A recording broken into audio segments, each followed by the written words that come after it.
बिस्मिल्लाहिर्रहमानिर्रहीम। मेरा नाम डॉक्टर इमाद है और आप मुझे देख रहे हैं यूट्यूब चैनल से। कहा जाता है कि राजनपुरी बकरी को राजनपुर के अलावा पालना बड़ा मुश्किल है।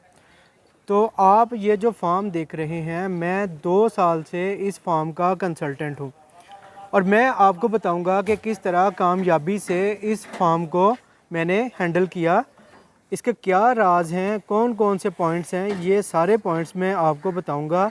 तो आप इन पॉइंट्स को अगर मद्देनज़र रखते हुए इन पे अमल करेंगे तो आप भी राजनपुरी बकरी ना सिर्फ फैसलाबाद में बल्कि पंजाब के किसी भी इलाके में पाल सकते हैं राजनपुर के अलावा। तो शुरू करते हैं जी। इसमें 2 बातें हैं कि कामयाबी के हवाले से, एक तो बच्चे आने चाहिए और दूसरा इन जानवरों को दूध देना चाहिए अपने बच्चे पालने के लिए। ये देखें, आप थन देख सकते हैं। तो इसके लिए 3 पॉइंट्स होते हैं।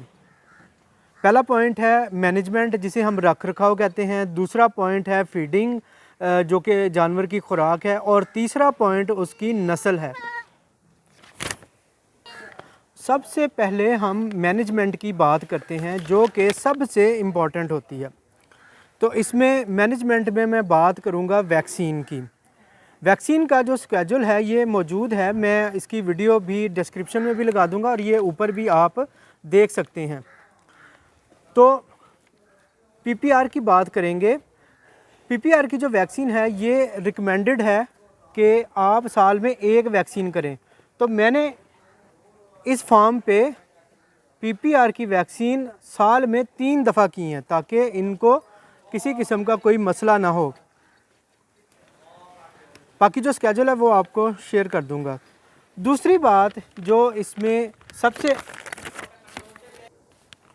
दूसरी बात है इसकी रिकॉर्ड कीपिंग। तो मैं ये आपको दिखाता हूँ। मेरे पास ये जानवरों के कानों पे मैंने इनके, ये देखें, ये नंबर 8 लिखा हुआ है, टैग लगा दिए मैंने, टैटू किए हैं मैंने, ताकि जानवर जो है वो उसका रिकॉर्ड हम रख सकें। तो हम लोग करते क्या हैं कि जानवर रख लेते हैं, उसका रिकॉर्ड नहीं हम मेंटेन कर पाते। रिकॉर्ड मेंटेन करना बहुत ज़रूरी होता है। तो ये मैंने निशानी लगा दी इनको कानों के अंदर। तो ये सबसे कामयाब यही इसकी टैटू ही होता है, कान के अंदर लगाना। अगर हम इसको टैग लगाते हैं या हम कोई और गले के अंदर कुछ लगाते हैं तो ये बकरियां एक दूसरे के कान खा के ख़त्म कर देती हैं। लेकिन अगर हम ये कान के अंदर इसके, जैसे ये आपको पहले भी दिखाया मैंने, टैटू लगा देते हैं तो इससे आप रिकॉर्ड कीपिंग कर सकते हैं। तो आपको पता रहता है कि कौन सा जानवर बीमार हुआ है, कौन से जानवर ने बच्चा दिया, कौन सा जानवर फंडर है, सारा आप रिकॉर्ड इस पर देख सकते हैं।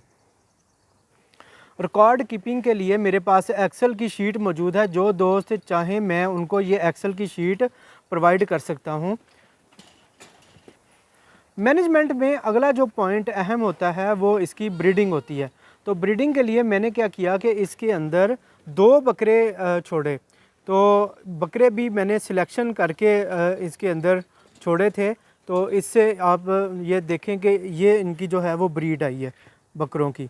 तो बकरे भी अच्छे जो हैं वो होने चाहिए। राजनपुरी बकरी के हवाले से एक जो चीज़ मैंने अहम नोट की है, जो कि हम मैनेजमेंट के पॉइंट में डिस्कस करेंगे, वो है इनके पाँव। इनके पाँव बहुत ज़्यादा बढ़ जाते हैं। ये आप तस्वीर में देखें कि अगर हम इसको ना काटें तो ये इतने ज़्यादा बढ़ जाते हैं। और दूसरा मेरी जो ऑब्ज़र्वेशन है वो ये है कि हमारे पास जो देसी बकरी है उसके पाँव इतने ज़्यादा सख्त नहीं होते। इस बकरी के पाँव बहुत सख्त होते हैं। तो इनको अगर हम रेगुलर काटते रहें तो इनको पाँव का मसला नहीं बनता। पाँव काटना इसलिए ज़रूरी है, ये मैं अपनी पहले वीडियोज़ में भी बता चुका हूँ कि जानवर इससे बिल्कुल सेट रहता है और खाना पीना भी उसका मुनासिब होता है। इस ब्रीड में एक जो मैंने और चीज़ ऑब्ज़र्व की है, जो कि मैंने किसी दूसरे जानवर में नहीं किया, वो है इसमें पॉक्स। इसके थनों के ऊपर जो है ना, ये पॉक्स का अटैक काफ़ी देखा है। तो इसको हमने वैक्सीन की है। अब ये काफ़ी ज़्यादा जो है वो बेहतर हो गई है। मैं आपको ये क्लोज़अप में दिखाता हूँ। ये इसमें पॉक्स का मसला है, तो पॉक्स की वैक्सीन जो है राजनपुरी बकरी को रूटीन के अंदर करनी चाहिए। आप अगर दूसरी बकरियों को पॉक्स वैक्सीन ना भी करें तो कोई मसला नहीं है, लेकिन राजनपुरी बकरी को पॉक्स वैक्सीन लाजमी जो है वो करनी चाहिए। दूध की पैदावार के लिए इनको रेगुलर वंडा जो है वो डाला जाता है। अब हम चूँकि फीडिंग की बात करेंगे तो फीडिंग का जो कंपोनेंट है ये बहुत अहम कंपोनेंट है। फीडिंग में 3 चीज़ें आती हैं। एक पहली चीज़ कि इनके पानी का जो ख्याल है वो रखना चाहिए, तो पानी इनके आगे 24 घंटे हम रखते हैं। सर्दियों में भी गर्मियों में भी हम इसको चेंज करते रहते हैं ताकि कोई किसी किस्म का इसमें मौसम की शिद्दत ना आ सके। दूसरी बात आती है इनका चारा। तो याद रखें कि बकरी को दिन के टाइम सब्ज़ चारा दिया जाता है और शाम को वंडा देना चाहिए। कुछ लोग क्या करते हैं कि सुबह को वंडा दे देते हैं, फिर दोपहर को चारा देते हैं और फिर शाम को वंडा दे देते हैं। लेकिन मैं ये समझता हूँ कि अगर आपने बकरी रखनी है या आपने ख़ास तौर पे राजनपुरी बकरी रखनी है तो इसको आप वंडा शाम को डालें और सुबह को सब्ज़ चारा डालें। गर्मी हो या सर्दी हो, मैं ये रिकमेंड करूँगा कि वंडा इसका शाम के टाइम होना चाहिए। तो इनको मैं क्या वंडा डालता हूँ वो मैं आपके साथ शेयर कर दूँगा। इसके ऊपर मैं एक डिटेल वीडियो बनाऊँगा और आपको बताऊँगा कि मैं इसको कौन सा वंडा जो है वो बकरियों को डाल रहा हूँ। ये बकरियाँ वंडे के ऊपर तकरीबन कोई 1.5 लीटर दूध दे देती हैं। तो अब मैं आपको बच्चों के बारे में सबसे अहम मालूमात जो है वो आपके साथ शेयर करूँगा। तो हमारे पहले साल जब बच्चे आए, ब्रीड आई, तो बच्चे बिल्कुल सेहतमंद थे। हमने ऑब्ज़र्व किया कि चंद हफ़्तों बाद ही मोर्टेलिटी होना शुरू हो गई। सर्दियों के दिन थे तो इसमें हम ये समझते थे कि जानवर जो हैं वो उनको अपनी माँओं के साथ है, खुले छोड़ दिया माँओं के साथ है तो वो अपना एक तो माँ के साथ रहता है, गर्मी रहती है, हमारा ये ख्याल था, और दूसरा हमारा ये ख्याल था कि ये दूध जो है वो अपना पूरा पी लेंगे। लेकिन ये चीज़ जो है वो इसके बिल्कुल उल्ट हुई। तो बच्चे जो है ना वो मरने शुरू हो गए, पता नहीं चल रहा था कि बच्चे क्यों मर रहे हैं। तो पता हमने फिर ये किया, हो ये रहा था कि जब बच्चे माँओं के साथ खुले छोड़ते हैं तो अब ये नहीं पता रहता कि किस बच्चे ने दूध पिया है और किस बच्चे ने दूध नहीं पिया। जब हमने इन बच्चों को, अभी तो ये बच्चे फॉर द टाइम बीइंग जो है वो आए हैं, इन बच्चों को हमने बिल्कुल सेपरेट कर दिया है।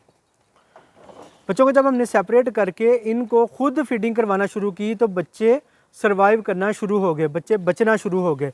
तो इनको जो दूध दिया जाता है उसका जो साइंटिफिक फार्मूला है वो 10% बॉडी वेट का, 10% उनके जिस्म का उनको दूध दिया जाता है और देना भी चाहिए। अगर आप इससे कम देंगे तो बच्चे ऑफ फीड रहेंगे, भूखे रहेंगे, और अगर आप इसको ज़्यादा देंगे तो इनको डायरिया लग जाएगा, यानी दस्त लग जाएंगे, और दस्त से भी बच्चे जो हैं वो उनकी अमवात होने का ख़तरा ज़्यादा बढ़ जाता है।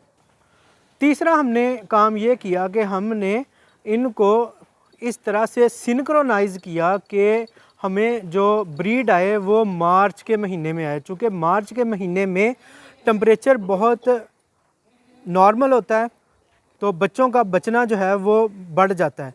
तो ये सिंक्रोनाइजेशन के थ्रू जो है वो हम इसमें ये इस तरह से कर सकते हैं। याद रहें कि किसी भी फार्म के ऊपर जो बच्चे हैं ये इंतहाई अहम होते हैं। हम बच्चों के ऊपर तवज्जो ज़्यादा नहीं देते। अगर हम बच्चों के ऊपर तवज्जो दें तो यही हमारा हर्ड रिप्लेसमेंट होता है और यही हमारी जो है वो सबसे बड़ी कामयाबी है। तो इसमें मैं अपना पॉइंट को समराइज़ करता हूँ कि जब भी आप ब्रीड लें तो इस तरह से इसको सिंक्रोनाइज़ करें, ख़ास तौर पे सर्दी में, कि वो बच्चे मार्च अप्रैल में आएँ, बच्चों को सेपरेट कर लिया जाए, उनको दूध खुद अपने हाथ से जो है वो पिलाया जाए, और अगर सर्दी में बच्चे आएँ तो उनको सर्दी से बचाने के लिए उनको जर्सियाँ जो हैं वो पहनाई जाएँ।